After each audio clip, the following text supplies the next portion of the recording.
देखिए, हर एक धर्म के कोई न कोई प्रवर्तक रहे हैं। हमारे जो दलित समाज के कहिए, बहुजन समाज के कहिए, जो बाबा साहब अम्बेडकर ने भारतीय संविधान बनाया, वो जिस तरह से मुसलमान अपने जो ईसा मसीह का वो उनका गुणगान करते हैं, हजरत मोहम्मद का, ईसाई ईसा मसीह का करते हैं, और भी जो हिंदू और किन्हीं देवी देवताओं का करते हैं, लेकिन हमारे तो परम पूज्य बोधिसत्व बाबा साहब अम्बेडकर जो भारतीय संविधान बना करके हर एक, जो बहुत सारे लोग कहते हैं ना कि वो दलितों के नेता है, उनको अज्ञानता है। बाबा साहब हर सर्व समाज के नेता थे।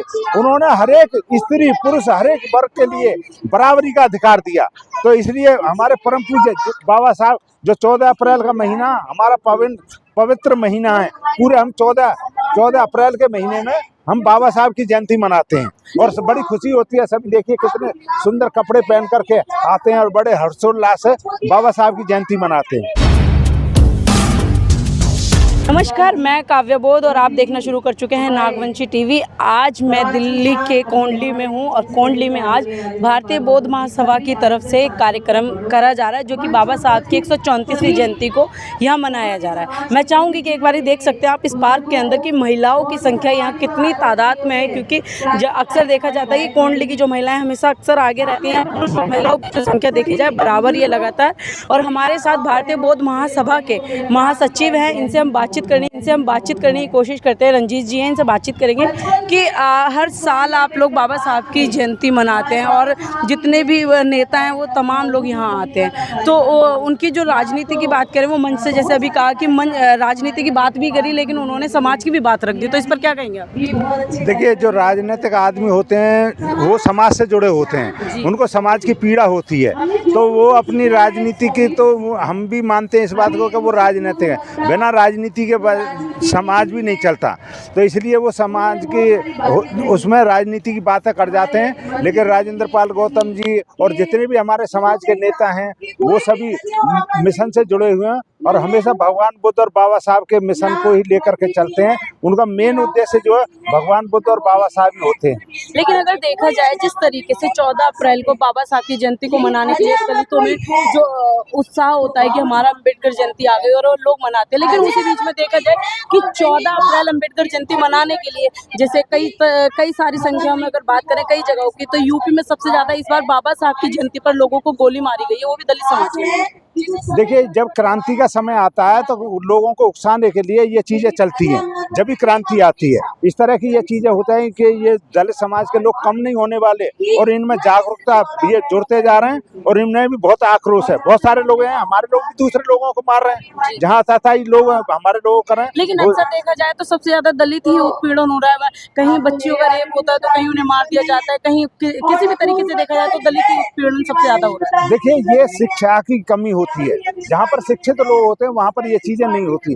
अब हम ये देख रहे हैं करीब 15-20 साल से शिक्षा का जो है लोगों से छीनी जा रही है, महंगी शिक्षा की जा रही है और अशिक्षित लोग जहाँ होते हैं वही उपद्रवी और इस तरह की, मतलब जिनको समाज का ज्ञान नहीं होता, संविधान का ज्ञान नहीं होता, वो इस तरह की हरकतें करते हैं। तो मेरा ये कहना है आपके चैनल के माध्यम से सरकारों को चाहिए कि सबको शिक्षित करें, शिक्षा को निजीकरण ना करें और सरकारी शिक्षा के माध्यम से ही लोग आगे बढ़ते हैं। अच्छी शिक्षा होती है सरकारी शिक्षा, तो सरकारी शिक्षा की तरफ ध्यान दिया जाए तो जब लोग शिक्षित होंगे और वो संविधान के बारे में पढ़ेंगे और अच्छाई बुराइयों के बारे में जानेंगे तो वो फिर इस तरह के अत्याचार नहीं करेंगे। लेकिन आपने जैसे कहा शिक्षा को लेकर के, क्योंकि बाबा साहब ने कहा था कि ये लोग तुम्हें सब कुछ फ्री दे देंगे लेकिन शिक्षा फ्री नहीं देंगे, क्योंकि शिक्षा जो है हमेशा सवालों को पैदा करती है। लेकिन यहाँ शिक्षा की बात करें, शिक्षा तो उन्होंने महंगी कर दी, लेकिन जो फ्री में जो चीजें दी जाती हैं आजकल जो दलित समाज सबसे ज्यादा उसी चीज के आगे भगता है, आगे मतलब पीछे भग रहा है और जो शिक्षा की बात करें उसके पीछे नहीं भग रहा। नहीं, देखिए ये बहुत बढ़ रहा है, लेकिन हमारा जो समाज के लोग हैं जितना भी है, चाहे अपना कुछ भी करें, मैं जब बहुत सारे परिवारों में जाता हूं और जुड़ा रहता हूं, उनको चाहे अपने अच्छे कपड़े नहीं पहनेंगे, अच्छा खाना नहीं खाएंगे और बच्चों को अच्छे स्कूलों में पढ़ा रहे हैं, ऐसी बात नहीं है। जागृति है शिक्षा के प्रति। जी, आज जो 134वीं जयंती मना रहे हैं आप अम्बेडकर की, तो इसके बारे में थोड़ा सा बोले। देखिए, हर एक धर्म के कोई न कोई प्रवर्तक रहे हैं। हमारे जो दलित समाज के कहिए, बहुजन समाज के कहिए, जो बाबा साहब अम्बेडकर ने भारतीय संविधान बनाया, वो जिस तरह से मुसलमान अपने जो ईसा मसीह का वो उनका गुणगान करते हैं, हजरत मोहम्मद का, ईसाई ईसा मसीह का करते हैं, और भी जो हिंदू और किन्हीं देवी देवताओं का करते हैं, लेकिन हमारे तो परम पूज्य बोधिसत्व बाबा साहब अम्बेडकर जो भारतीय संविधान बना करके हर एक, जो बहुत सारे लोग कहते हैं ना कि वो दलितों के नेता है, उनको अज्ञानता है।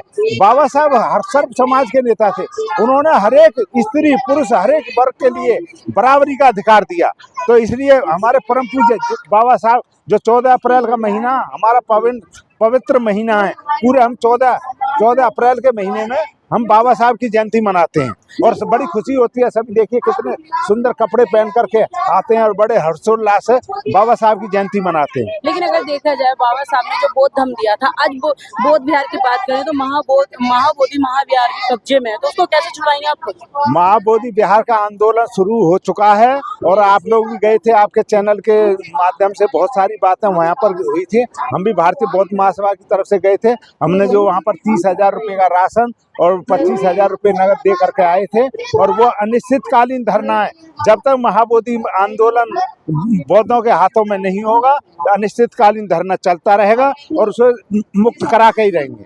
अच्छा, एक सवाल बड़ा गंभीर निकल के आता है कि अभी देखा जाए, कल की घटना थी कि एक व्यक्ति घोड़ी पर चढ़ा, लेकिन घोड़ी पर से उस व्यक्ति को उतार दिया गया और वो मंदिर में मत्था टेकने जा रहा था, उसे जाने नहीं दिया गया। दलित समाज की घटना है। ये ही अशिक्षा की बात है कि देखिए, हम दो नाव पे पैर रख कर नहीं चल सकते। या तो तुम बौद्ध धर्म में आओगे तो तुम्हें समानता का अधिकार मिलेगा, और जिस परंपरा में आप जा रहे हो, जो मंदिरों में छूआछात जाति भेद का वो होता है, और तो वहाँ पर जिस तरह की परंपरा होती है कि भाई तुम नीच समझे जाते हो तो नीचों के जैसा व्यवहार होगा तुम्हारे साथ। तो मेरा इस बात में ये कहना है कि हमारे बहुजन समाज के किसी भी आदमी को मंदिर में कभी भी नहीं देना चाहिए, क्योंकि पत्थर की मूर्तियां कभी किसी को कुछ नहीं देती। और वो हमारे संत रविदास जी ने कहा है, पत्थर मूरत कछु न खावे, खामे बामन चेला रे।